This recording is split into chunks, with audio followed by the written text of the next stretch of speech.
नमस्कार, मैं doctor PC Negi.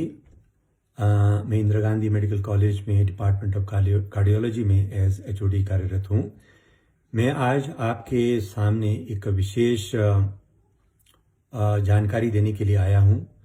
और ये जानकारी है हार्ट अटैक से संबंधित। और हार्ट अटैक आप जैसे जानते हैं कि आज काफ़ी एक कॉमन हार्ट की बीमारी हो गई है और यंग लोग हार्ट अटैक के शिकार हो रहे हैं और कईयों की इसकी वजह से मौतें हो जाती हैं। और अगर हर व्यक्ति को हार्ट अटैक के बारे में थोड़ी बहुत इसके लक्षण के बारे में जानकारी हो, कैसे इसका निदान होता है, उपचार होता है, इसके बारे में जानकारी हो, मुझे लगता है कि हम काफ़ी हद तक इसकी वजह से जो डेथ्स और बाद में जाकर के जो डिसेबिलिटी हो सकती है उसको हम काफ़ी हद तक कम कर सकते हैं। तो इसलिए आइए सबसे पहले जानें कि हार्ट अटैक है क्या है। हार्ट अटैक एक ऐसी गंभीर हार्ट की बीमारी है जिसमें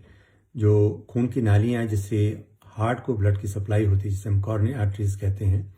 उसमें अचानक ब्लड के क्लॉट के जम जाने से ब्लड की सर्कुलेशन बाधित हो जाती है और जिससे हार्ट के मसल्स को ब्लड की सप्लाई नहीं मिलता है। और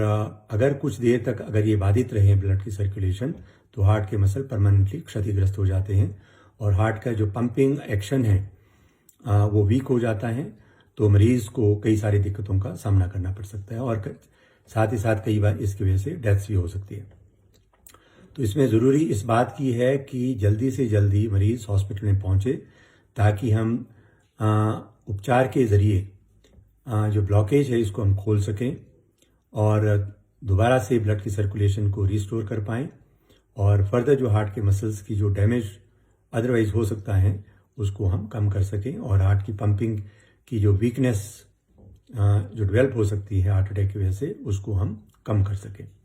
तो इसलिए सबसे पहले इसमें इम्पॉर्टेंट चीज़ यही है कि हार्ट कैसे हमें पता लगे कि मरीज को हार्ट अटैक हो रहा है। तो जो लक्षण हैं हार्ट अटैक के, सबसे इम्पॉर्टेंट लक्षण है सीने में दर्द और ये जनरली पूरे छाती में फैल जाता है, दर्द होता है और कई बार ये दर्द बाजू में जा सकता है, गले में जा सकती है, जबड़ों में जा सकता है, पीठ में जा सकता है और कुछ मरीजों को अचानक एकदम से वीकनेस का एहसास हो जाता है, ठंडे पसीने आते हैं और खड़े होने की कोशिश करता है। तो जब वो खड़े होने की कोशिश करता है तो आंखों के आगे अंधेरापन छा जाता है और साथ ही साथ कुछ मरीजों को उल्टियां भी हो सकती है। ये भी एक हार्ट अटैक के लक्षण हो सकते हैं। इसमें हमने देखा है कि कई बार मरीज इस तरह के लक्षणों को गैस्ट्रिक समझ करके इग्नोर करते हैं और उनको लगता है कि ये कुछ देर में ठीक हो जाएगा और हॉस्पिटल नहीं जाने का डिसाइड करते हैं और अल्टीमेटली क्या होता है कि उनकी हार्ट काफ़ी क्षतिग्रस्त हो जाता है, हार्ट वीक हो जाता है, कई बार इसकी वजह से मौत हो सकती है। इसलिए इस तरह के कोई भी लक्षण हो, मरीज अपने लेवल पे और मरीज या उनके जो परिवारजन हैं अपने लेवल पे ना डिसाइड करें, इसको गंभीरता से लें और तुरंत हॉस्पिटल जाने की कोशिश करें। ऐसे हॉस्पिटलों में जाएं जहां पे इसका निदान और उपचार हो। हर व्यक्ति को ये मालूम होना चाहिए कि अपने एरिया में कौन सा ऐसा हॉस्पिटल है जहां पे हार्ट अटैक के का इलाज होता है, क्योंकि हमने देखा है कि कई बार ये इस तरह के जो लोग हैं प्राइवेट क्लिनिक में, छोटे क्लिनिकों में जाएंगे, प्राइमरी हेल्थ केयर सेंटरों में जाएंगे तो वहाँ पे ये टाइम ज़ाया होता है, ना ही वहाँ पे उपचार निदान के लिए कोई सुविधा होती है, ना ही यहाँ पे इसका इलाज जो है मुमकिन होता है। तो ऐसे में टाइम और ज़्यादा ज़ाया होने की वजह से हार्ट और ज़्यादा डैमेज हो जाता है। हिमाचल की अगर बात करें तो ये इसकी जो निदान और उपचार की जो सुविधा है जनरली सारे डिस्ट्रिक्ट हॉस्पिटलों में है इन जनरल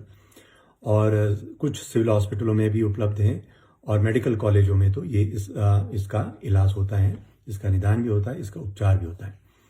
अगर हम शिमला डिस्ट्रिक्ट की बात करते हैं जहाँ पे हमारा ये प्रोग्राम चला है पिछले 2 सालों से हार्ट अटैक केयर के बारे में के ऊपर, हमने हर एक ब्लॉक लेवल के जो हॉस्पिटल्स है, जहाँ CHCs है, कम्युनिटी हेल्थ सेंटर्स है, सिविल हॉस्पिटल्स है डिस्ट्रिक्ट शिमला के अंदर, लगभग 20 हॉस्पिटल ऐसे हैं शिमला डिस्ट्रिक्ट में जहाँ पे इसका निदान और उपचार संभव है। और यहाँ पे कोई भी मरीज अगर दाखिल हो जाता है तो हमारे इमीडिएटली वहाँ के जो डॉक्टर्स हमारे संपर्क में आ जाते हैं। हमने अपना एक व्हाट्सएप ग्रुप बना रखा है जहाँ पे हमें ये मरीज का क्लिनिकल डिटेल्स और ECG शेयर करते हैं और अगर हमें लगता है कि इसको हार्ट अटैक हुआ है तो हम उनको गाइड करते हैं कि ये जो लाइफ सेविंग इंजेक्शन सबसे ज़रूरी है जिससे ये क्लॉट जो है डिजॉल्व हो जाता है, ब्लड की सर्कुलेशन दोबारा से चालू हो जाता है, वो जो ट्रीटमेंट है हम वहाँ पे इन हॉस्पिटलों में तुरंत देते हैं। और जो टाइम अदरवाइज वेस्ट हो सकता था इन मरीजों को वहाँ से आईजीएमसी तक आने में, उसको हम कम करते हैं। इस तरह से हम कम कर रहे हैं और ज़्यादा से ज़्यादा मरीजों को ये लाइफ सेविंग इंजेक्शन मिल रहा है, क्योंकि इस इंजेक्शन का फ़ायदा फर्स्ट 6 आवर्स में सबसे ज़्यादा है। लेकिन अब मरीज़ अगर 12 घंटे तक भी आ जाए तो हम देते हैं, लेकिन जैसे जैसे टाइम बीतता जाता है और इस इंजेक्शन का जो फ़ायदा है वो कम होते जाता है। तो सबसे जितना जल्दी अगर मरीज़ अगर हॉस्पिटल में आता है, जितना जल्दी ये जो जीवन रक्षक टीका अगर इसको मिल जाए, उतना जल्दी उतना ही ज़्यादा मरीज़ को फ़ायदा होता है, उतना ही कम हार्ट की जो मसल्स की जो डैमेज होती है वो उतना ही कम होता है। तो मैं दोबारा से यही कहना चाहूँगा कि जानकारी जो लक्षण है हार्ट अटैक की उसके बारे में आप ठीक से जानकारी रखें। अपने लेवल पे कोई डिसीजन ना लें, ये ना सोचें कि ये गैस्ट्रिक की प्रॉब्लम हो सकती है, मस्कुलर पेन या सर्वाइकल है, ठीक हो जाएगा। बिना समय गवाए अगर आप विदिन 1 आवर अगर हॉस्पिटल में पहुंचते हैं तो हार्ट अटैक की वजह से आज हम देख रहे हैं कि लगभग हर 10 में से 1 मरीज़ की मृत्यु हो रही है हार्ट अटैक की वजह से, उसको हम कम कर सकते हैं और हार्ट को वीक होने से बचा सकते हैं, जो आगे जा कर के वीक हार्ट के चलते मरीज़ को जो चलने फिरने में दिक्कत आ जाती है, उनको जल्दी सांस फूलना शुरू हो जाता है। ऐसे मरीज़ को कभी भी सडनली डेथ होने का भी अंदेशा ज़्यादा रहता है और जो दवाइयों की ज़रूरत है वो भी ज़्यादा हो जाता है। तो ये एक छोटी सी जानकारी किसी की जान बचा सकती है, इसलिए मैं चाहूँगा कि इस वीडियो को ज़्यादा से ज़्यादा शेयर करें ताकि ज़्यादा से ज़्यादा लोगों में लक्षणों के बारे में जानकारी बढ़े और इस चीज़ की अहमियत को समझें कि क्यों ज़रूरी है मरीज़ को जल्दी से जल्दी हॉस्पिटल में पहुंचने की, जिससे हम जो मौतें हैं उसको हम कम कर सकते हैं। धन्यवाद।